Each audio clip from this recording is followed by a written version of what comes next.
郭文摕阁互收押，嘛来引发着民众党内的风波。前立委蔡碧如互指控，讲就是因为伊反口径，害郭文摕继续互收押。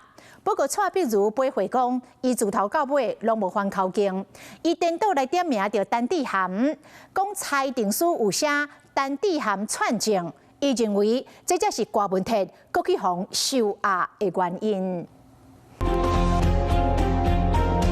郭文摕支持者群组流传蔡碧如的证词，讲伊变口径害郭文摕各方收押。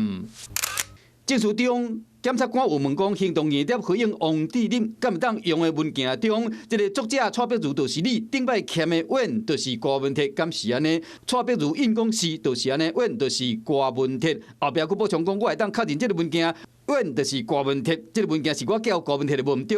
最后，佫伫证词笔录亲笔签名，抑过被人讲伊变口径了后，蔡碧如大声反往讲代志过程是安尼。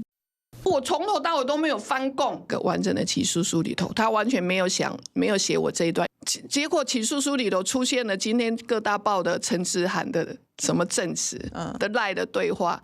强调讲伊证词拢无变，阁互执法会烧向党团的主任陈智菡。民众党内两个查某人伫空中对呛，讲对方才是瓜前主席被收押的原因。 我们也看到碧如姐，她一直说她并没有反供，她说她在北检里头说的跟在外头说的是一样的。